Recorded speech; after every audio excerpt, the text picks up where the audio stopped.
के भक्तिर भवति नैष्ठकी Śrīmad-Bhāgavatam ki jai.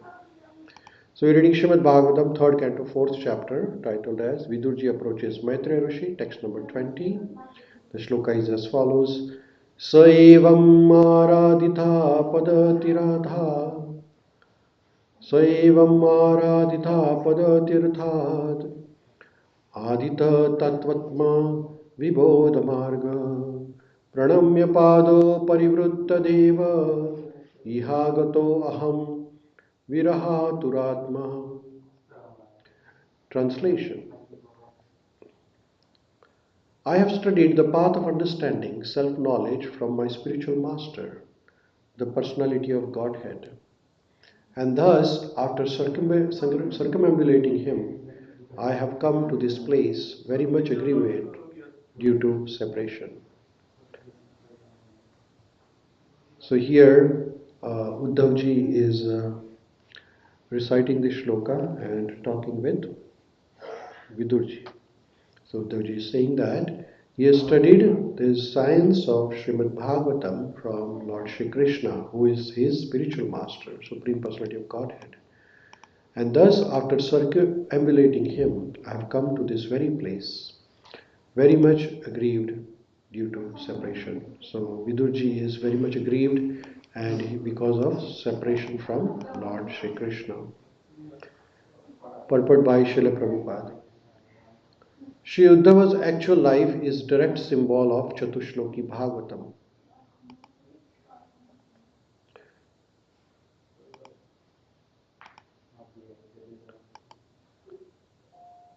So when you take a picture with Lord Hare Krishna, you cannot put the back to the Krishna. That is offense. Okay, so you have to, that is aparadha. Okay.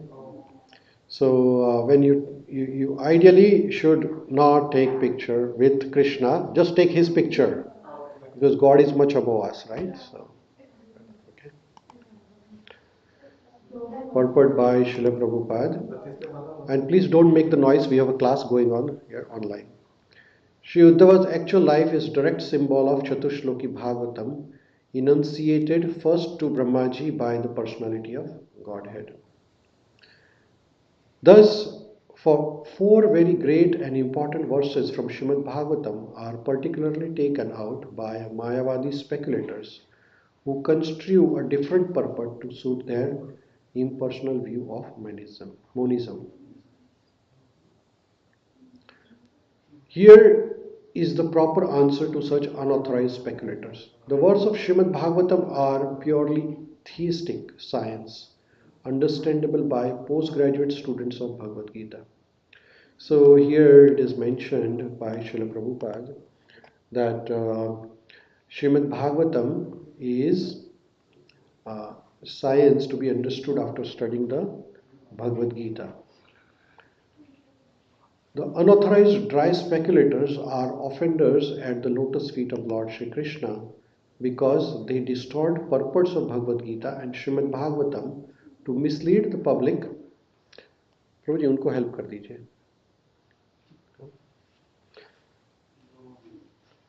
The unauthorized dry speculators are offenders at the lotus feet of Lord Shri Krishna because they distort the purports of Bhagavad Gita and Śrīmad-Bhāgavatam to mislead the public and prepare a direct path to the hell known as Andhatamishra. So there are some people who replace Lord Krishna and they try to put themselves in front of Lord Krishna. So they are offenders to the path of Lord Krishna, and then they not only they go to the hell or they go into the darkness, but they take their followers also into the darkness. There are many people who try to speculate meaning of Śrīmad-Bhāgavatam and Bhagavad Gita. Ideally, Śrīmad-Bhāgavatam and Bhagavad Gita to be learned from devotees of Lord Krishna and not from the mental speculators or the people who do not believe in Krishna, but they take words of Krishna and they sell the words of Krishna. Like there are many personality speakers, or what do you call it, as motivational speakers on the planet. They speak from Bhagavad Gita, but they do not give credit, or they do not recognize Lord Krishna. but they try to replace themselves in place of Krishna. And they try sometimes to misinterpret the words of Krishna. As confirmed in Bhagavad Gita 16.20, such envious speculators are without knowledge and are surely condemned life after life. They unnecessarily take the shelter of Sripad Shankaracharya, but he was not so drastic as to commit an offense at the lotus feet of Lord Krishna. According to Lord Sri Chaitanya Mahaprabhu, Sripad Shankaracharya preached the Mayavad philosophy for a particular purpose. Such a philosophy was necessary to defeat Buddhist philosophy of non-existence of spirit soul, but it was never meant for perpetual acceptance. It was an emergency. So here a reference of Shankaracharya is mentioned. Now what happened is that during the gradual evolution of Vedic Dharma, in the Vedas there were certain sections which were promoting that you can kill the animals. Certain portion of Vedas, Vedas is for everybody, like for people who are in Sattva Guna, Raja Guna and Tamo Guna. There are certain sections in Vedas which says that you can promote, you can do animal killing, but the purpose of that was that the people who are in the Tamoguna, they were somehow or other inclined to eating meat. So for them these sections of Vedas were recommended. But then, taking the advantage of these particular sections of Vedas, people started killing left, right, and center. They were killing to much more extent. So then, Lord appeared as a Buddha, and Keshavadrita Buddha Sharira Jai Jagadish Hare. And the purpose of appearance of Lord Buddha was to prevent this animal killing. So Buddha promoted a principle of ahimsa. But then to promote that principle, as certain sections of Vedas was written for people in Tamoguna and was they were taking the reference of that particular section of Veda and killing the animals. So Lord Buddha came and said that if Veda promotes the animal killing, then I am deriding the Veda, I am rejecting the Veda. That is how Lord Buddha, who is nothing but the incarnation of Lord Krishna, promoted the science of ahimsa, which was very important. And then when the ahimsa was established and the Buddhist philosophy was well established in the Bharatvarsha, and one of the greatest promoter of Bharatvarsha Buddhism was Samrat Ashok, the king of Bharatvarsha at that particular time. Then Lord had to re-establish the Veda again. So for that purpose, Shankaracharya ji came, and Shankaracharya ji started promoting the Vedas. For that purpose, Buddhist philosophy did not believe in the presence of soul. So Shankaracharya re-established the principle of soul. And then the Buddhists were driven away from Bharatvarsha by Shankaracharya because he wanted to re-establish the Śrīmad-Bhāgavatam, Bhagavad Gita, Vedas, everything back. And then all the Buddhists, they left India and they went to surrounding countries like Burma and Vietnam, or like Nepal and China and all those countries there, Sri Lanka, where you see a lot of Buddhism there. But they were literally driven away from Bharatvarsha by Srimad Shankaracharya, Sripad Shankaracharya. But at the same time, Shankaracharya was in a gradual process of re-establishing the Sanatana Dharma. So he was establishing the principle of soul, and then came the Śrīmad-Bhāgavatam, and then Chaitanya Mahaprabhu came. So he established the super soul, Paramatma principle, the Bhagavan principle. So in this way, we can see that there is a gradual evaluation. So here it is said that it was an emergency. It was an emergency because now the Buddhism has to be defeated and the principle of Vedas and then gradual process to re-establish Bhagavad Gita and Bhagavatam has to be re-established. Otherwise, if Buddhism would have been there in Bharatvarsha, then Bhagavad Gita and Śrīmad-Bhāgavatam would not be reinstalled. So this is what it is. So because in Bhagavad Gita, Lord Krishna talks about Atma, Paramatma, which those concepts do not exist with Buddhism actually. That is why. So thus Lord Krishna was accepted by Shankaracharya as the Supreme Personality of Godhead in his commentary on Bhagavad Gita. So then Shankaracharya re-established Vedas, and then he established Lord Krishna also as a Supreme Personality of Godhead in his commentary on Bhagavad Gita. Since he was a great devotee of Lord Krishna, he did not dare write any commentary on Śrīmad-Bhāgavatam, because that would have been direct offense at the lotus feet of Lord Shri Krishna. But later speculators in the name of Mayavad philosophy unnecessarily make their commentary on Chatushloki Bhagavatam without any bona fide intent. Right? So that was the purpose. The monistic dry speculators have no business in Śrīmad Bhagavatam. Hare Krishna. Thank you for visiting us. Thank you. Hare Krishna. Hare Krishna. The monistic dry speculators have no business in Śrīmad Bhagavatam, because his particular Vedic literature is forbidden for them by great author himself. Srila Vyasadeva has definitely forbidden persons engaged in religiosity, economic development, sense gratification, and finally salvation from trying to understand Śrīmad Bhagavatam, which is not meant for them. So, Hare Krishna, Hare Krishna. So here mentioned that Śrīmad Bhagavatam is not for those who want dharma, artha, kama and moksha.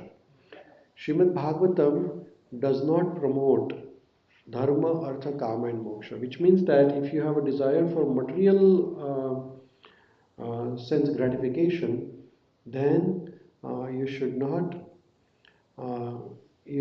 try to study Śrīmad Bhagavatam, because Śrīmad Bhagavatam is beyond that. Dharma, artha, kama, moksha is for the materialistic people, but Śrīmad Bhagavatam is for the pure love of Krishna. So if you really want to have pure love of Krishna, then we should study Śrīmad Bhagavatam through the bona fide spiritual master like Srila Prabhupada. Sripad Sridhar Swami, the great commentator on Śrīmad Bhagavatam, has definitely forbidden the Salvanist or monist to deal with Śrīmad Bhagavatam. It is not for them. Such unauthorized person purposely try to understand Śrīmad Bhagavatam, and they commit offenses at the lotus feet of Lord, which is even Sripad Shankaracharya dared not to do. Thus they prepare for their continuation of miserable life. It should be particularly noted herein that Uddhava studied Chatushloki Bhagavatam directly from Lord Shri Krishna, who spoke them first to Brahmaji, and this time the Lord explained more confidentially self-knowledge mentioned as Paramam Sthitam. So you see here the same Chatushloki Bhagavatam, when it is explained to Uddhavji by Lord Krishna, then Lord Krishna reveals about his own identity to Uddhava. So as in Bhagavad Gita chapter number 9, Lord Krishna reveals the most confidential knowledge. It's called Raja Vidya Raja Guyam Pavitram Idam Uttamam Pratyaksha Vagmam Tamyam. So here in this 9th chapter of Bhagavad Gita, Lord Krishna reveals his own identity to Arjuna.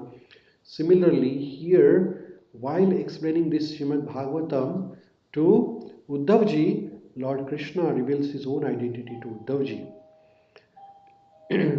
But then this cannot be understood by non-devotees. Non-devotees will, like Duryodhana. Duryodhana was not a devotee of Lord. So he thought Krishna as an ordinary personality, ordinary person. But Arjuna knew that Krishna is the Supreme Personality of Godhead. So for devotees, Lord is different than for non-devotees. And hence, if one has no faith in Krishna, then his study of Bhagavad Gita and Bhagavatam is useless. If you have deep faith in belief and Lord Krishna as the Supreme Personality of Godhead, then only study of Bhagavad Gita and Bhagavatam will be useful. So further, upon learning the such self-knowledge of love, Uddhava felt very much aggrieved by feeling of separation from Lord. Unless one is awakened to the stage of Uddhava, everlasting feeling, the separation of Lord in transcendental love as exhibited by Lord Chaitanya also, one cannot understand the real import of 4 essential verses of Śrīmad Bhagavatam. So this viraha bhav, the feeling of separation, the mood of separation. As Chaitanya Mahaprabhu, he experienced the love of Krishna in the mood of separation. So Chaitanya Mahaprabhu used to cry, constant remembering Shri Krishna, because he loved Lord Krishna very much. So when you love someone and if you are separated from that person, then you start crying. And that is what exactly happened to Uddhava when he was separated from Lord Krishna. For in our case, like we have no feeling for Lord Krishna, so we cannot cry for Krishna. But Chaitanya Mahaprabhu, who was Lord Krishna himself in the mood of Radharani, in the mood of gopis, and when the gopis were separated from Krishna, gopis used to constantly cry, remembering Krishna, that hey Krishna, I am separated from you, what should I do? So that is the love of Krishna. One should not indulge in unauthorized act of twisting the meaning and thereby putting himself on the dangerous path of offense. So we have to be very careful when we learn Śrīmad-Bhāgavatam. Whom are we learning it from? There are many people who have this Bhagavatam Katha for 7 days and they try to promote some sort of Mayavadi philosophy or some sort of a Dharma, Artha, Kama and Moksha. They say that if you do this process of Śrīmad-Bhāgavatam, then you will get money or this or that. And some people charge also for distributing Bhagavatam. So that should not be the purpose of Śrīmad Bhagavatam. If they are doing that, then Srila Prabhupada is saying that they're putting themselves on the path of dangerous path of offense. So we should be very, very careful when we deal with